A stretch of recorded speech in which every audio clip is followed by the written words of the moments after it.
말씀 나누겠습니다. 하나님 아버지 감사합니다. 귀한 찬양처럼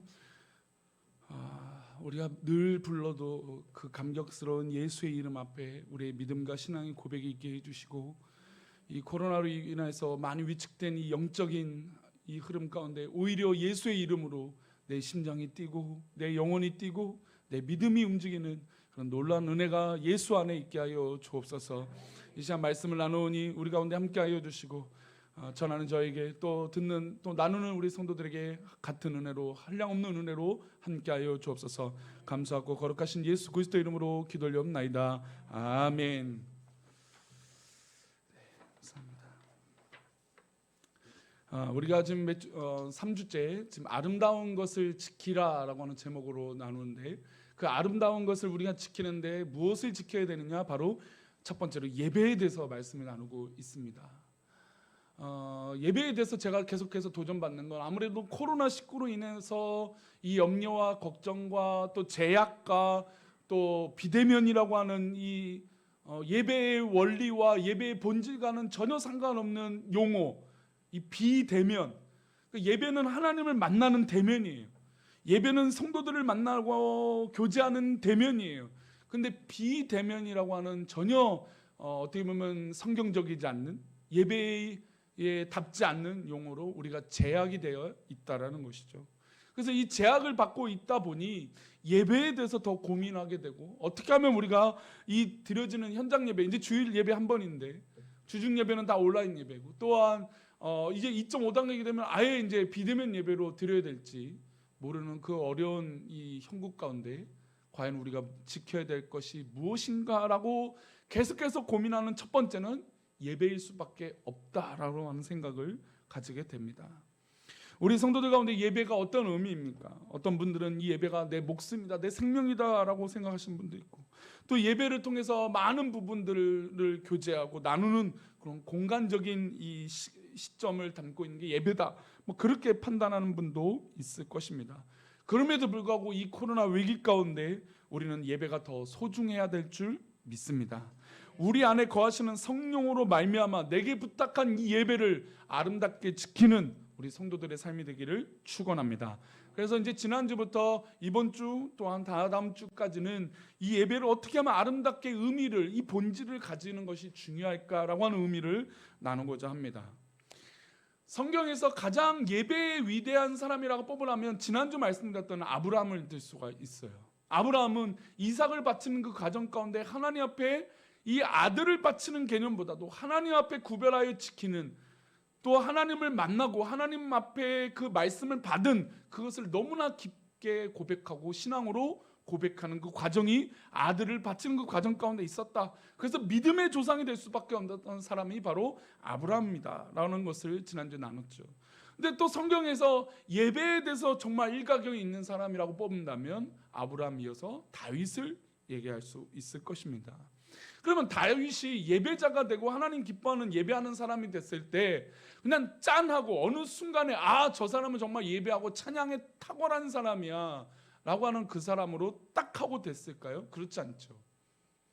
다윗은 이미 어렸을 때부터 하나님 앞에 예배하는 삶이 훈련이 되어졌다는 겁니다. 그래서 그 예배하는 삶이 훈련이 잘 되어 있다 보니까 어느 순간이든 어느 상황이든 예배자가 되는 그런 믿음의 고백이 있다 보니까 다윗이 왕위에 오르기까지, 또 왕이 되어서도 이 예배의 기쁨과 삶이 계속되어진 것을 볼 수 있습니다. 그러면 다윗에게 어떤 의미로 어렸을 때 예배가 있었을까요? 한번 그걸 먼저 살펴보고자 합니다. 우리 사무엘상 17장 34절인데요. 우리 함께 읽겠습니다. 다윗이 사울에게 말하되 주의 종이 아버지의 양을 지킬 때 사자나 곰이 와서 양떼에서 새끼를 물어가며, 자, 이 상황은 골리앗과 블레셋이 이스라엘을 쳐들어왔습니다. 근데 골리앗을 이길 수 있는 사람 아무도 없었어요. 심지어 골리앗이 이스라엘을 조롱하고 여호와 하나님을 조롱하는데 아무도 그것을 나설 사람이 없었습니다. 왜냐하면 그냥 싸웠다간 100번 싸워질 것 같으니까, 100점 필패니까.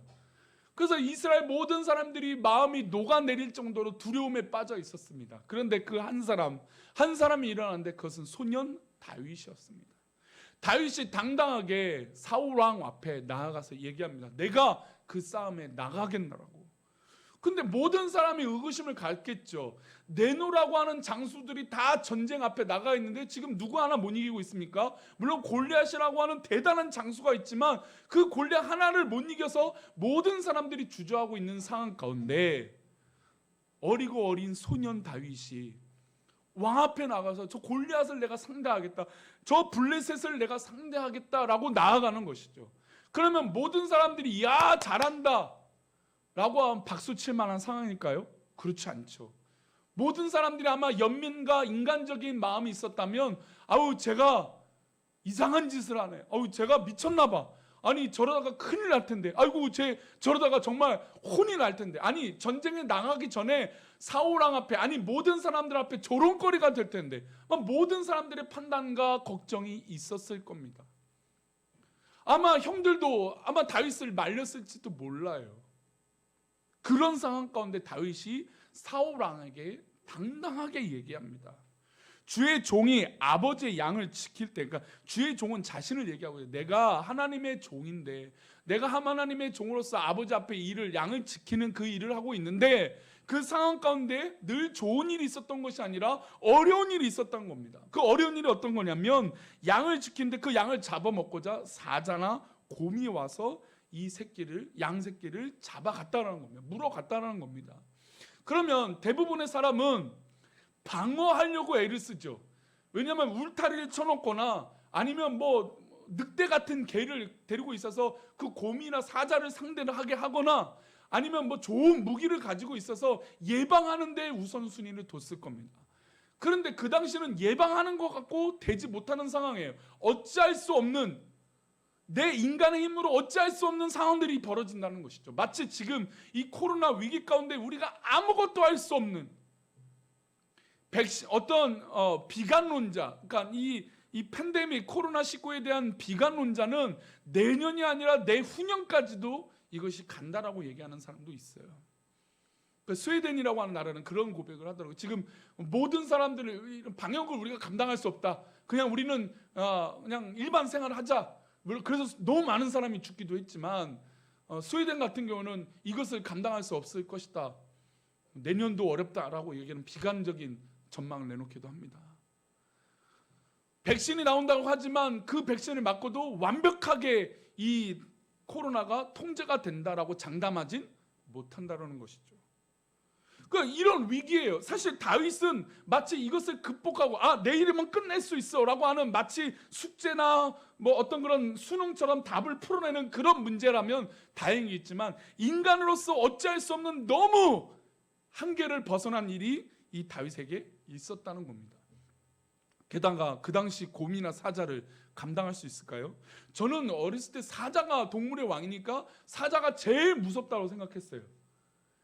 사자 하면 그냥 조심하고 큰일 난다 라고 하는 동물이라고 생각했는데 요즘은 무서운 동물이 있어요.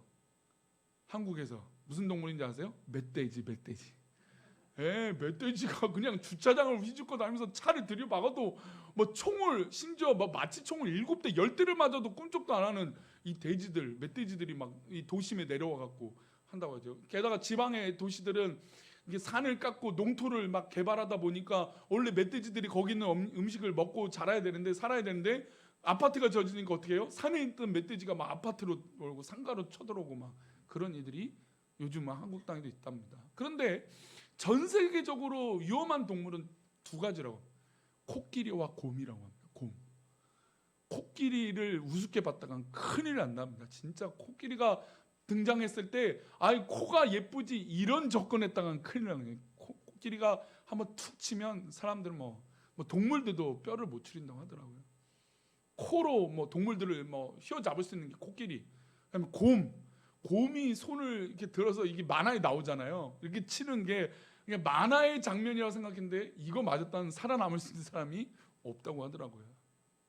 지금 다윗에게 위기가 왔는데 자기의 한계, 자기의 인간적인 한계를 벗어난, 예상을 벗어난 그런 존재들이에요. 자기의 능력을 벗어난 일들이에요. 마치 우리가 코로나로 이 인간의 어떤 과학적 상식과 어떤 그런 체계를 넘어선 어떤 그런 위기가 다윗에게 왔어요. 곰이나 사자가 와서 양떼를 물어갔습니다. 그러면 많은 사람들은 제가 말씀드린 예방을 해요. 빼앗기지 않도록 예방을 해요. 근데 막상 빼앗기면 어떻게 될까요? 포기해요. 사람들은 포기합니다. 내가 할 수 없는 일이야. 내가 감당할 수 없는 일이야. 그러니까 곰이 와서 사자가 와서 내 양을 잡아가면 어쩔 수 없어. 이렇게 되어버립니다. 일이 벌어지면 그렇다는 거예요. 사람들이 일이 벌어지면 거기에 맞춰서 순응하기 때문에 안 되겠구나라고 한다는 거예요. 근데 다윗이 새끼를 물어가면 그 다음이요.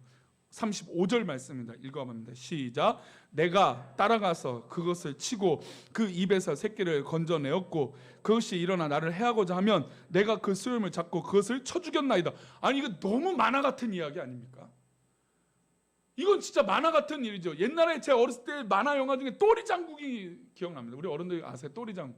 또리장군 하면 따라서 뭐 동물들 다 데려가고 막 우리 뭐 공장 북한에 관련된 어떤 그런 선전 만화의 내용도 있다 보니까 뭐 북한군도 때려잡고 막 그런 이 내용들이 있어. 또리장군. 근데 그건 진짜 만화 같은 이야기잖아요. 또리장군 같은 아이가 어떻게 모든 사람들 이기고 뭐 총 앞에서 이기고 그럴 수 있겠습니까? 근데 지금 다윗에게 그런 일이 벌어졌어요. 내가 따라갔던 거예요. 사람들은 대부분 양을 물어가고 곰이나 사자는 내가 감당할 수 있는 존재가 아니니까 잡아가면 포기하기 마련입니다. 그런데 다윗은 포기하지 않아요. 내가 따라갔대요. 이게 이상한 사람이죠. 따라갔어요. 근데 그 따라간 거 어떻게 됐나가 조심해서 따라가는 게 아니라 그것을 쳤대요.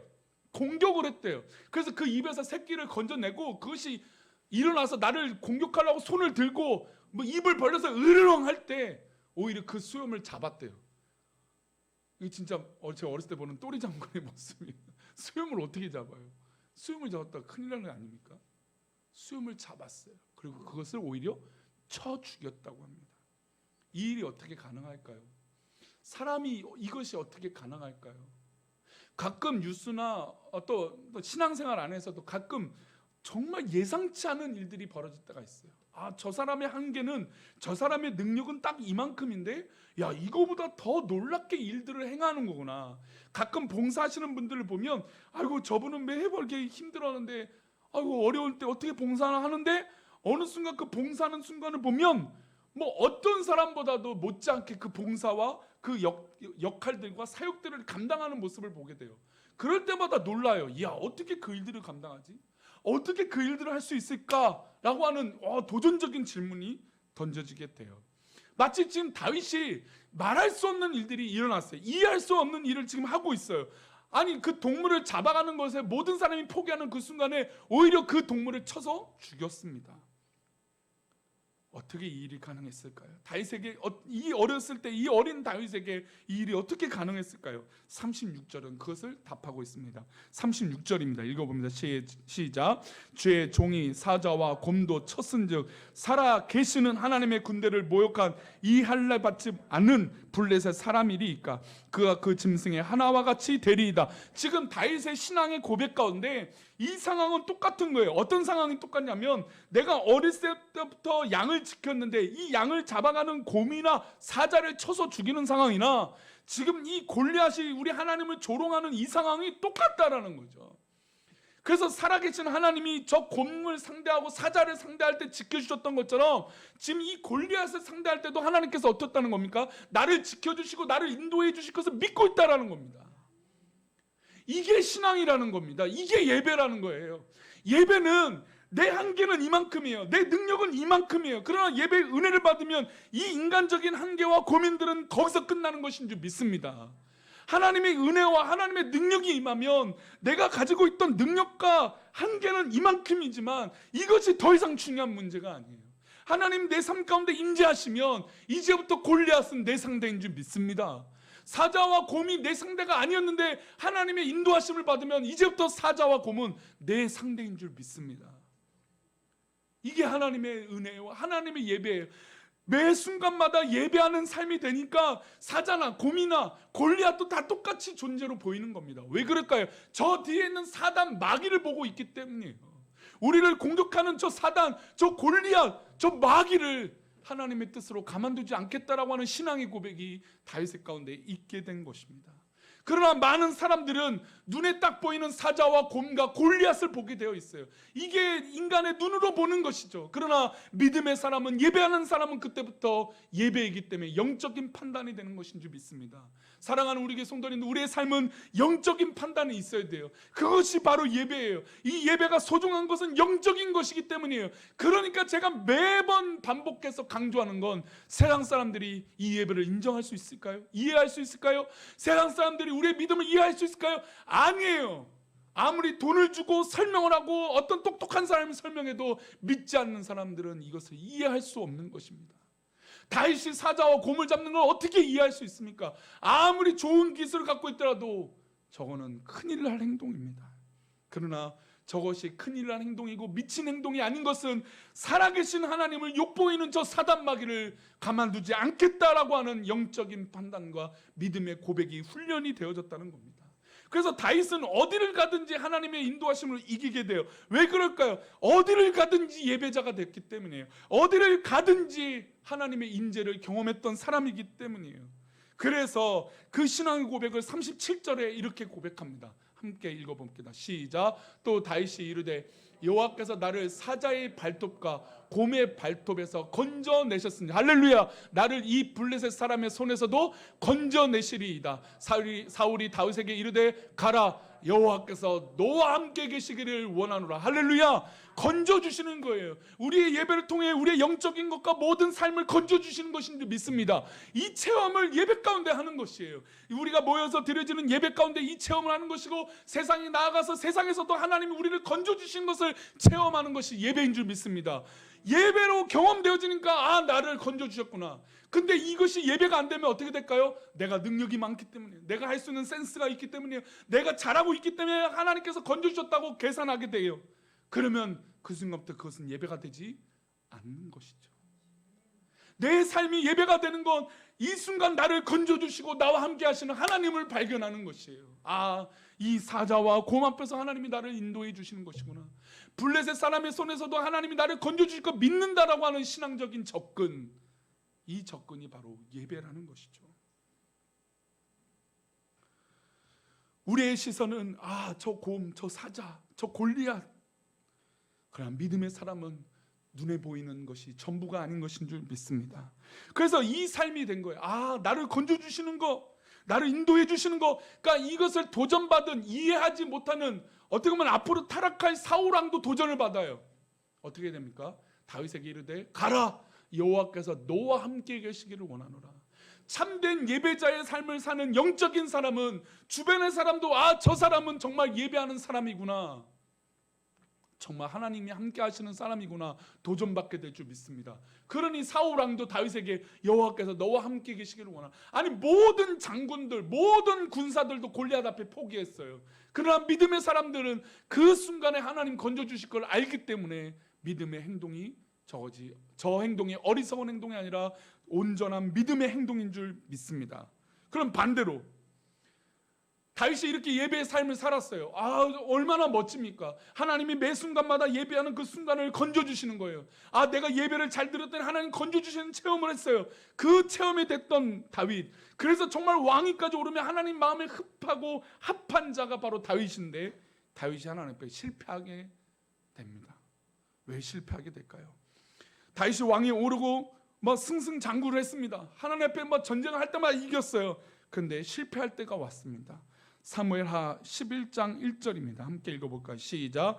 그 해가 돌아와 왕들이 출전할 때가 되매 다윗이 요압과 그에게 있는 그의 부하들과 온 이스라엘 군대를 보내니 그들이 암몬 자손을 멸하고 라빠를 에워쌌고 다윗은 예루살렘에 그대로 있더라. 이전에는 모든 사람들이 가만히 있었어요. 그렇죠? 골리앗 앞에 모든 사람들이 가만히 있었어요. 그리고 누구만 움직였습니까? 다윗만 움직였어요. 근데 이 본문에는 모든 왕들, 주변 왕들이 다 이 이스라엘을 쳐들어오려고 왕들이 막 출전했어요. 부족 왕들이 다 출전했어요. 전쟁이 일어났어요. 그런데 다윗이 선택하는 이 선택이 뭐냐면 요압과 그에게 있는 부하들과 온 이스라엘 군대를 보냈어요. 이전에는 자신이 예배하는 삶이고 하나님 앞에 붙들림 받고 하나님이 나를 건져주셨다라는 걸 믿음으로 삶으로 예배하는 그 사람이 모든 사람이 출전하지 않은 그 상황에 내가 여기 있습니다, 내가 가겠습니다 했던 그 사람이 지금 어떻습니까? 모든 사람을 보내고 자신만 남아있어요. 자신만 예루살렘에 그대로 있어요. 지금 삶이 바뀌었죠. 지금 코로나 위기 가운데 우리가 정말 고민하고 또 하나님 앞에 예배에 대해서 우리 아름다운 것을 지키기 위해서 고민해야 되는 건 바로 여기에요. 예배자는 다른 사람이 예배자가 되는 것이 아니라 내가 예배자인 줄 믿습니다. 내가 은혜를 받아야죠. 내가 성령의 충만함을 입어야죠. 내가 하나님의 은혜를 입어야 예배자가 돼야 승리하게 되죠.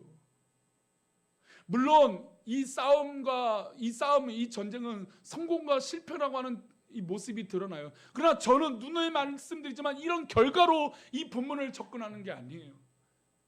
만약에 이 전쟁에 성공하든 실패하든 그것은 두 번째 문제예요. 내가 정말로 하나님 앞에 예배하는 그 사람이 되어 있느냐, 영적으로 깨어 있어서 하나님이 나를 건져주시는 것인가, 내에서 매달려 있는 그 사람이 필요하다는 것이죠.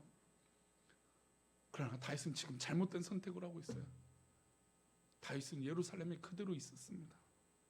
그랬더니 어떤 일이 벌어졌을까요? 사무엘하 11장 2절입니다. 함께 읽겠습니다. 시작. 저녁 때에 다윗이 그의 침상에서 일어나 왕궁 옥상에서 거닐다가 그곳에서 보니 한 여인이 목욕을 하는데 심히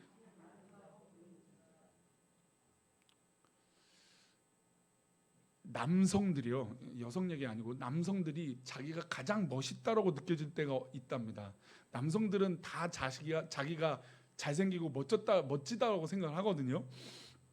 여성분들은 미에 대해서 만족하지 못하니까 충족 욕구가 있지만 남성들은 자기 멋에 사로잡힌 존재래요. 그래서 남성들이 가장 자기가 멋있다고 느껴지는 건 샤워하고 직후가 가장 멋있다고 얘기합니다. 거울을 보면서 아 잘생겼네 막 이러면서 로션 바르고 스킨 바르고. 근데 한 여인이 지금 목욕을 옥상에서 하고 있어요. 그 모습을 보고 눈이 안 뒤집힐 남자가 어디 있겠습니까? 우리가 아름다운 것을 지키자고 하는 그 아름다움이 다윗에게 지금 변질됐어요. 그렇죠? 심히 아름다운 것이 원래 예배고 법궤였고 저 성전이었는데 다윗에게 늘 그것이 최고 우선이었는데 지금 아름다운 존재가 바뀌었어요. 눈에 보이는 거죠. 눈에 보이는 여인이 아름다워 보이기 시작한 거예요.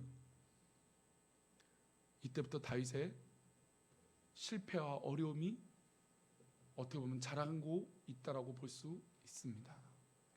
사랑하는 우리 성도님들, 우리가 이 코로나 위기 가운데 정말로 고민해야 될 것이 있어요. 제가 이번 주 아내에게 그 김창욱 씨 얘기 듣다가 참 재밌는 얘기 하나 들어서 좀 나누고 싶은 얘기 하나 있어서 나누고 싶어요. 김창욱 씨가 요즘 코로나를 보면서 가장 위기는 어떤 거냐면 사람들이 말을 하지 않는다는 거예요. 표현하지 않는다. 그러니까 표현하지 않는다는 건 뭘까요? 자살하거나 위험한 선택을 할 확률이 굉장히 높거든요. 그래서 사람들이 좀 말을 하고 고백을 해야 되는데 이거는 대면이었을 때 가능한 건데 비대면이니까 가능합니까? 불가능합니까? 불가능한 거죠. 그러니까 비대면이다 보니까 사람들이 자기 세계에 자꾸 갇힌다는 거예요. 그리고 뭐 유튜브나 영상들이 요즘 더 많이 발달하는 거 그냥 그 영상을 보면서 내 만족, 내 생각, 내 판단, 내 판단이 맞아. 그래서 내 생각과 비슷한 사람들의 영상들을 찾아가면서 그것들이 맞는 것처럼 마치 진리인 마냥 포장이 되게 된다는 거예요. 근데 이 시점, 이 코로나 위기 때 가장 위험한 건 아무 표현도 하지 않는 사람이 되게 위험스럽다는 거예요. 그래서 어느 날 김창욱 씨가 허리가 너무 아파서 이제 수술을 받으려고 했어요. 그러니까 이게 수술을 받으려니까 얼마나 많은 생각이 들어요. 이 걱정도 들고 저 걱정도 들고 이 염려도 들고 그런 거예요. 근데 자기랑 가장 친한 사람이 누나예요. 누나. 그러니까 작은 누나. 내가 가장 친하고 워낙 엄격하고 아버지는 막 상남자처럼 집안을 그렇게 했던, 어떻게 보면 아버지에게 상처를 받았던 그런 분이었는데 그런 가족적인 분위기에서 누나랑 정말 잘 맞아서 평소에 대화도 많이 하고 이야기도 많이 하는데 자기가 막상 수술하려고 하는데 누나가 그렇게 연락이 온 거예요. 나 요즘 생각이 너무 많아서 며칠 동안 좀 시간을 가져야 될 것 같아. 내가 지금 병원에 이번에 수술하려고 하는데 그 문자를 받으니까 마음 편하겠습니까? 안 편하겠습니까? 불편하죠. 막 여러 가지 생각이 든 거예요. 이 누나가 극단적인 선택하거나 뭐가 문제가 있는가? 그래서 수술하기 전에 마지막에 휴대폰을 가지고 문자를 보냈대요. 누나한테 문자를 보냈어요. 뭐라고 문자를 보내냐면 혹시 뭐가 필요해? 계좌번호 보내줘. 5초도 안 돼서 그 답장이 왔대요. 그래서 김창훈 씨가 수술실로 들어가면서 불안한 마음이 아니라 이 누나는 죽지 않겠구나. 사람의 관심사가 해결이 되고 염려가 거치고 이러면 그러지 않을 거야라고 안심이 생겨요. 근데 코로나는 지금 이 안심을 못 갖게 만들어 버린단 말이에요. 왜냐하면 불확실성이 너무 커져요. 안심할 수 없는 것들이 너무 커져요. 그러니까 불안인 요소가 너무 커지고 있는 거죠. 근데 그 불안은 바뀝니까? 안 바뀝니까? 안 바뀌어요. 지금 이 상황을 극복할 수 있는 사람이 있어요? 해결할 수 있는 사람이 있어요? 없습니다. 뭐 과학이 발달해서 뭐 약을 만들고 하는 거, 치료제가 만드는 거 굉장히 중요한 거, 이걸 해야죠. 근데 이거보다도 우리가 당장에 이것들을 해결할 수 있는 인간적인 능력을 가지고 있는 사람이 없어요. 불안 요소가 더 많아요. 똑같은 현실은 바뀌지 않아요. 그러면 이 똑같은 변하지 않는, 바뀌지 않는 현실을 어떻게 바라봐야 될까요? 바로 믿음의 눈으로 바라봐야 될 줄 믿습니다. 사람들은 돈으로 그것을 안심 얻고 또 뭐 쾌락으로 아니면 소유욕으로 세상 사람들은 안심할지 모르겠지만 믿음의 사람들은 하나님께서 나를 건져주시는 것이구나, 하나님께서 나와 함께 하시는 것이구나, 그러니 예수의 이름만 불러도 내 눈물이 나는 것이고 감사하는 것인 줄 믿습니다. 그게 예배예요. 말씀 마치겠습니다. 우리 시편 18편 16절을 보면 다윗이 하나님 앞에 붙들림 받기 위해서 이런 고백을 해요. 고백하면 한번 읽어보겠습니다. 시작. 그가 높은 곳에서 손을 펴서 나를 붙잡아 주시며 많은 물에서 나를 건져내셨도다. 할렐루야. 우리 성도들 삶 가운데 혹시 지금 많은 물이 있으십니까? 헤어나올 수 없는 구덩 속에 있으십니까? 구덩이 속에? 그러면 이 시간 하나님께서 나에게 손을 펴서 나를 붙잡아 달라고 기도하는 예배자가 되시기를 축원합니다. 사업장에서 하나님 나를 건져 주옵소서. 내 환경에서 하나님 나를 건져 주옵소서. 모든 상황에서도 이 예배에서 우리 교회 안에서 하나님 나를 건져 주옵소서라고 신앙으로 고백할 때 우리 하나님께서 그곳이 예배하는 그곳으로 우리 가운데 임재하여 주셔서 우리를 건져 주실 줄 믿습니다. 우리 모두 다 하나님 앞에 붙들림 받은 그런 예배자가 되시기를 축원합니다. 할렐루야. 아멘. 이 시간 우리 찬양했던 원하고 바라고 기도합니다. 이 신앙의 고백이 진심으로 하나님 앞에 나아가기를 축복합니다.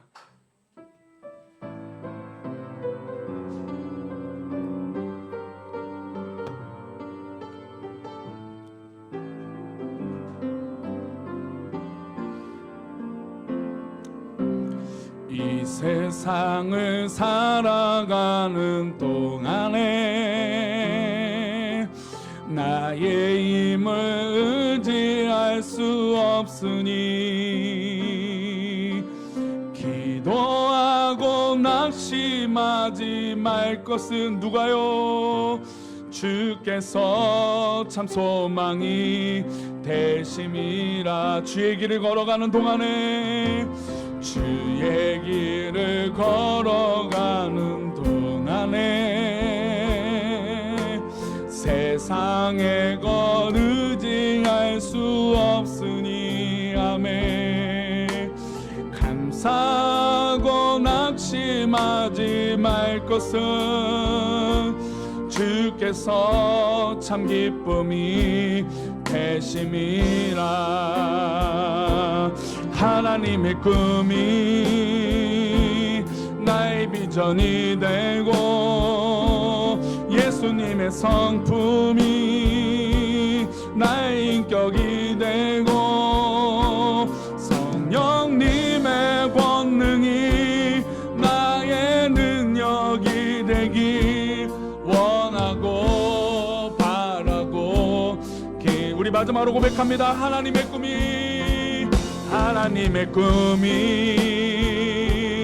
나의 비전이 되고 예수님의 성품이 나의 인격이 되고 성령님의 권능이 나의 능력이 되기 원하고 바라고 기도합니다. 감사합니다. 그렇습니다. 이 시간 우리 말씀을 기억하면서 하나님 앞에 기도할 때 하나님 우리의 매 순간의 삶이 매 순간의 환경이 예배하는 예배자가 되게 하여 주옵소서. 누구를 만나든지 어떤 상황이든지 어떤 대화를 하든지 그것이 하나님 기뻐하고 아름다운 것을 지키는 믿음의 사람이 되게 하여 주옵소서. 예배하는 예배자가 되게 하여 주시고 하나님의 꿈이 나의 꿈이 되게 하여 주셔서 우리의 삶에 살아가는 모든 방법이 하나님 기뻐하시는 삶이 되게 하여 주시옵소서. 우리 그렇게 결단하며 아버지 앞에 기도합니다. 하나님 아버지 감사합니다. 우리의 삶을 하나님 불쌍히 여기시고 긍휼히 여기셔서 우리에게 또한 기회를 주시고 우리에게 또한 사랑을 주셔서 하나님의 사랑으로 하나님의 은혜로 말미암아 하나님 앞에 나아가는 기쁨을 주시고 능력을 주셔서 감사하오니 하나님 붙잡아 주시고 인도하여 주셔서 하나님 역사해 주시는 그런 놀라운 은혜로 우리가 살아갈 수 있도록 복을 내려 주시옵소서. 하나님의 꿈이 나의 비전이 되고 예수님의 성품이 나의 인격이 되게 해주시고 성령님의 능력이 나의 능력이 되는 그런 믿음의 사랑 삶이 예배자가 되어지는 놀라운 은혜가 되게 하나님 인도하여 주옵소서. 우리가 아름다운 것을 지키게 하여 주옵소서. 아름다운 것을 지켰더니 하나님께서 나를 건져주시고 나를 인도해 주시는 것을 경험하게 하여 주옵소서. 하나님 우리의 안심은 돈에 있고 우리의 안심은 인간적인 능력이 있지만 하나님 그 안심은 인간에게 있는 것이 아니라 하나님 앞에 있는 줄 믿사오니 우리가 믿음으로 나아가게 하여 주옵소서.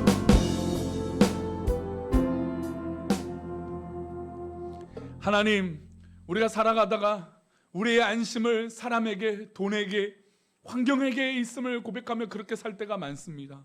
그러나 하나님 이 코로나 위기 때 철저하게 깨닫는 것은 우리의 안심과 평안은 하나님께 있는 줄 믿사오니 온전한 예배자가 되어 예배드림으로 하나님을 인격적으로 만남으로 우리의 불안감이 사라지게 하여 주시고 우리의 환경과 여건들은 바뀌지 않지만 그러나 우리가 오직 하나님 앞에 있음을 고백하오니 하나님 나를 만져주시고 나를 위로하여 주시고 나를 붙들어 주셔서 저 사자와 곰이 나를 칠지라도 두려워하지 않게 해주시고 그 상황 가운데 나를 건져주시는 하나님을 바라봄으로 믿음으로 이기는 우리 귀한 성도들 되게 도와주옵소서.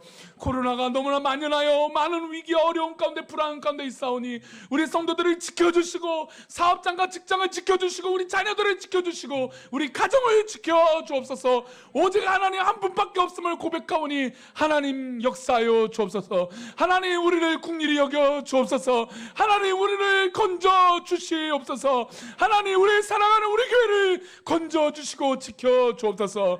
믿음의 삶이 되어 하나님을 만나며 은혜로 살아가길 소망하고 이런 역사가 흘러가길 소망하며 거룩하신 예수 그리스도 이름으로 기도올리옵나이다. 아멘. 이제는 우리 주 예수 그리스도의 은혜와 아버지 하나님의 크신 사랑과 성령님의 감화 감동 위로 교통하심이 오늘도 각 처소에서 예배를 드리며 또 온라인 예배를 드리며 또 이곳에서 모여서 예배를 드리는 우리 모든 성도들에게 다윗이 하나님 앞에 구별하여 나를 건져주시는 하나님, 살아계신 하나님을 고백했던 그 고백처럼 우리도 이 세상 살아갈 때 살아계신 하나님과 동행하며 하나님이 나를 살려주시고 나를 붙들어 주신 것을 믿음으로 고백하는 우리 성도들의 그 고백 위에 우리 자녀들과 사업터와 직장과 우리 부모님과 온 가족과 우리 한국교회와 이열방 가운데 또 혹시나 남몰래 눈물을 흘리고 괴로워하고 있는 우리 성도들 그 마음 위에 가슴 위에 신앙 위에 이제부터 영원까지 함께 계시를 간절히 축원합나이다.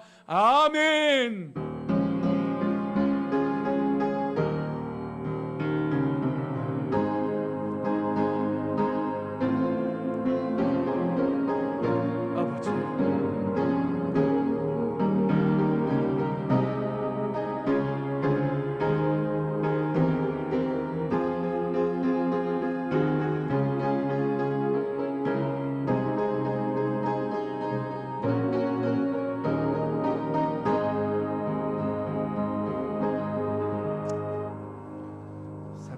예배를 마쳤습니다. 코로나로 많이 두렵지만 그래도 우리 성도들 믿음 안에서 오늘 말씀 전 승리하시고 예배 마치고 인사는 우리 목내로만 인사만 하도록 하겠습니다. 감사합니다.